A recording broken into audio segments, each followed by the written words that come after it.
if you're an agent and you're thinking I got 5 years left in my business and I don't want to make a lot of change, you might want to just sell out now, right? Because number one, you might be losing market share if you can't keep up with these changes. And number two, a tech-driven agency is probably going to get a better valuation than someone with a filing cabinet and a Rolodex, right?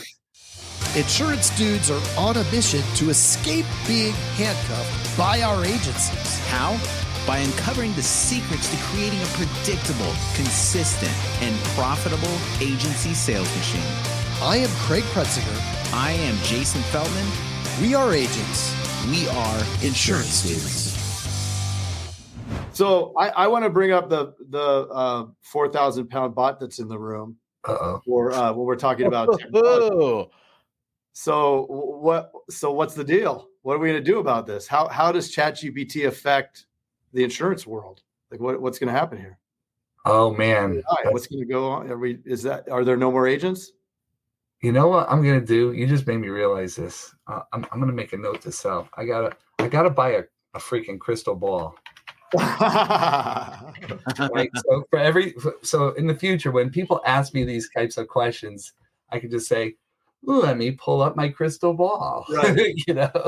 But I think with a lot of technologies, I've seen the movie, but this one's a little different. I think the thing that's different about this one is the speed at which it's being adopted. And the lift that it gives in productivity. Right? It's insane.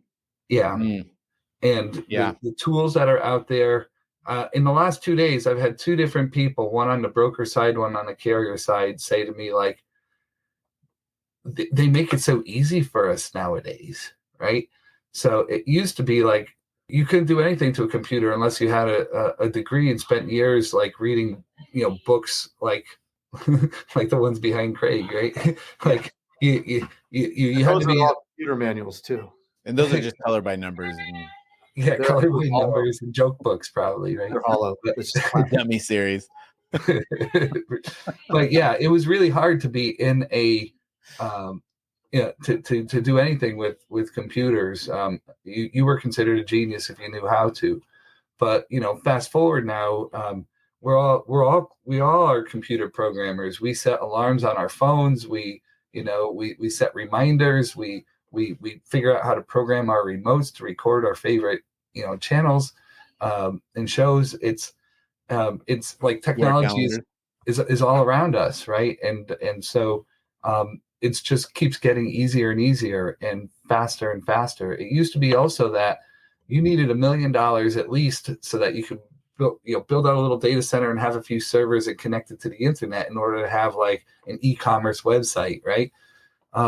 Nowadays, all you need is a credit card and access to Amazon or Etsy or Shopify or one of these platforms, right? And it's just amazing. So back to the question about Gen AI, there are infinite use cases and people coming up with ways to use AI every day. And so I think the important thing really is focusing on there are people in the industry that are ready for it. They're open to it. They're saying, hey, I want to go figure out how to use this AI stuff, because if anybody's going to do it, it's going to be me. I've always been that kind of guy, right? When it came to technology, it was like, I'm going to figure it out. I'm going to do it. I'm not afraid to push the buttons. No nukes are going off when I hit enter. So life is good. I'll figure it out. But then there's the people who are like, they just don't want to change. They're hoping that they can keep doing what they do the way they do it until they reach retirement, right? And so what we need to have happen here is more people running towards technology, because it's happening so fast. You can't hide from it. Yeah, agreed. I've been telling a lot of people that recently is like every day that you're not investing a few minutes into just understanding it or whatever, it's moving so fast that at some point it's like not knowing the internet. It's like the amount of leverage is going to be, and I think I think if I did have a crystal ball, it would pretty much say those that invest in that kind of leverage, because one person can now do the work of 10 people at least with AI, right? I think the people that don't go that direction are completely gone. Like, I think they're going to be so irrelevant. It's going to be amazing. It's like trying to go back to insurance agents, door knocking and writing out policy in paper. Yeah. It's just, how do you do that these days? I think that's, the difference. But yeah, I think it's interesting also to think, when I think about it from, the distribution side of the house and, the big corporate carrier side of the house. On the distribution side of the house, these a lot of these independent agents specifically, right? They don't have the resources, and how do you? And what I've seen firsthand from just some of the agent events I've gone to and had conversations with is kind of a fear over this stuff. Like when I tell them I'm with InsurTech Hartford, they're like, InsurTech, you're bad. It's like, right. You're going to destroy my business. You're going to take all my customers away. And like, they have all these fears. And, maybe to some extent, some of that's right, but but it doesn't have to be that way. Right. Yeah. And nowadays, what I see when I talk to agents is there's a growing population of tech-driven brokers and agents growing up in the industry, right? So I don't have like a metric on it, but it's definitely a growing population of people who are really progressive in their thinking, saying like, hey, I'm going to be tech-driven. I want to run a tech-driven agency. It gets really interesting in dynamics where it's like a multi-generational family, running the agency. And it's like, well, dad built it this way and he doesn't understand that I need to run it that way. And I'm sure you guys have probably run into some of those stories along the way, right? Yeah. Those are the best stories, because if you can take proven processes of the past and then stick it with somebody who's super forward thinking, but holding on to especially the values and everything and some of the processes of the past and merging the two, that's where it's just unstoppable. I think too many times people either try to go too much in one direction. It can't be all like AI and all that stuff still needs somebody to manage it. Like, right. So it's like, it's a tool. It's not a replacement. Like, everybody's so black and white. Everybody has been.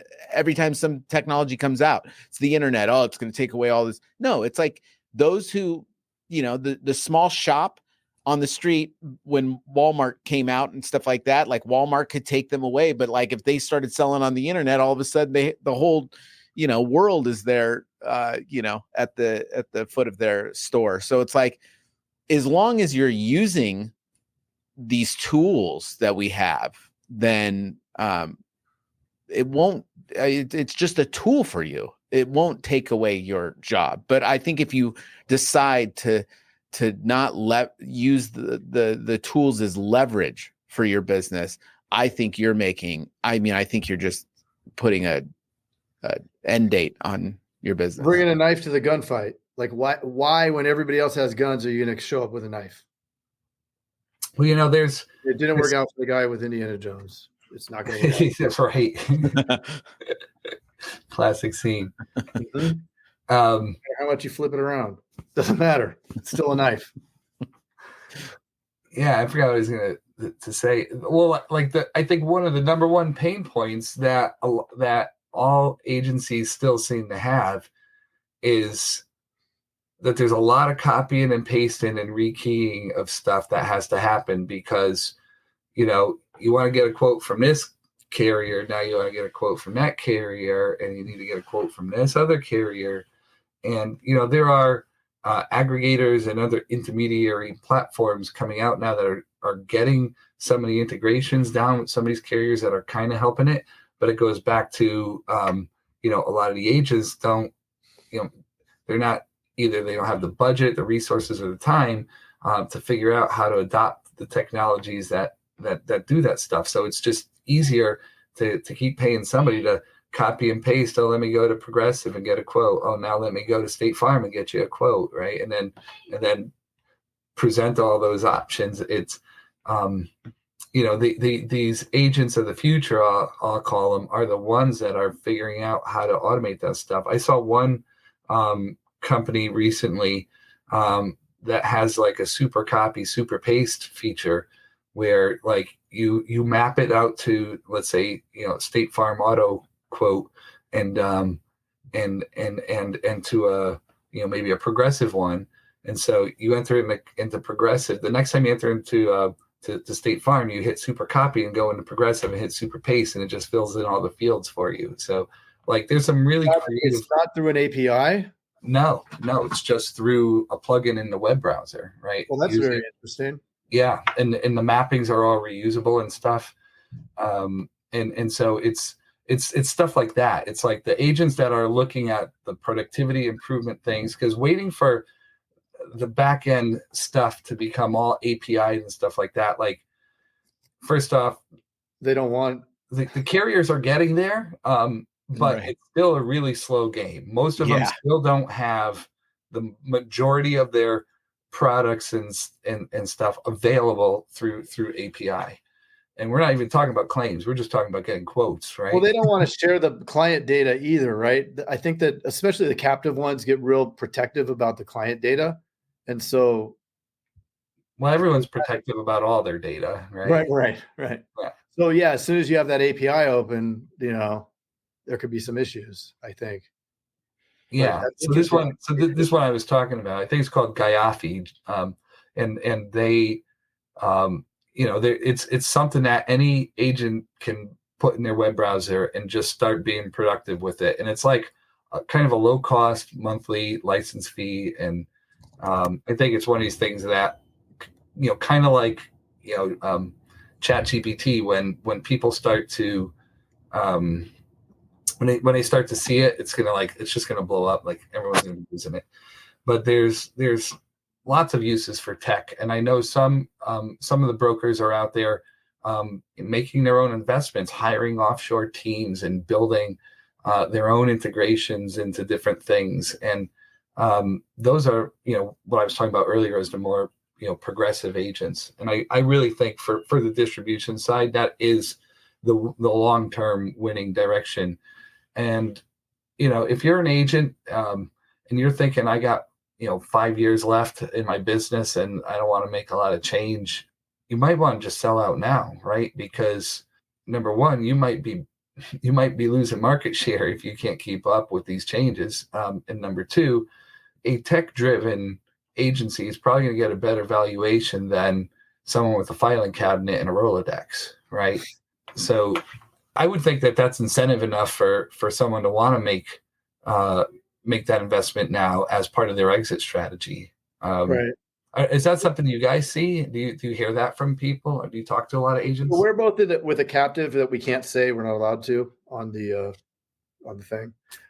But yeah, I mean, the ones that are doing the best have figured out how to scale. I mean, because at the end of the day, it's about everything's so thin, right? Especially when you're with a captive, the margins are so thin that you have to have volume. So as long as you can beat your cost per sale, you're winning, right? Like it doesn't matter, you're good. So, and that's what we see. That's what we do in our agencies, and it's been effective. Well, I know, like even in the captive space, I see a lot of captive operators and owners over the years, and if what I was saying about agents and brokers has any truth to it, I think it's multiplied in the captive space, right? And a lot of it has to do with what you're talking about there. Like the margins are so thin, and like where's that investment supposed to come from? But like recently, I ran into this company, XN Capital. They are founded by this guy Gabe Weiss, who he had his exit with CCC and Safekeep, and now he's starting up this captive operator company, and they are trying to take the tech-driven approach to captives, right? So it's really interesting to see somebody who's been a successful tech entrepreneur in our industry come in and say, I'm going to build a tech-driven captive operating model. Interesting. But that's called XN, like X-ray Nancy Capital. Correct. I forget what it stands for. He told me the story. Xylophone Nimbus. That's right. Xylophone Ninjas. And what was that other tool that you were talking about? Is it Gayafy? Let me see. Yeah. How do you spell that? Gayafy. But maybe I got it wrong because I'm Googling it. It's not coming up. Maybe the name is something different. You should ask ChatGPT. I don't. What's that? Yeah. Can I use ChatGPT 3? I don't want to use one of my credits. Oh. No, you can't. Don't you hate it when you're really cooking and then you type something that says you've already used up all your? You're like, oh man, I gotta wait an hour and a half. I don't know. It's Gaia. It's GAYA.ai. Interesting. Okay, that's really cool. Yeah, and they're still a pretty early stage startup, but what they're doing is pretty amazing, and it's stuff like this that one day you didn't hear about it, and the next day everyone's talking about it, right? Yep, 100%. What are your predictions? So let's go back to predictions of the crystal ball. What are the things that going into the future you see are the competitive advantages for agency owners? And what are some of the things to kind of look out for? And I think we just kind of discussed the things to look out for, which is put your head under the ground while all this is going down.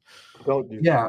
First off, I'd say, the agent doesn't go away. The agents that walk around worrying about that are worrying about the wrong thing. I think the right thing for agents is to be figuring out how to spend more time on the phone, right? And not with, not with their staff, but with customers and clients and prospects, right?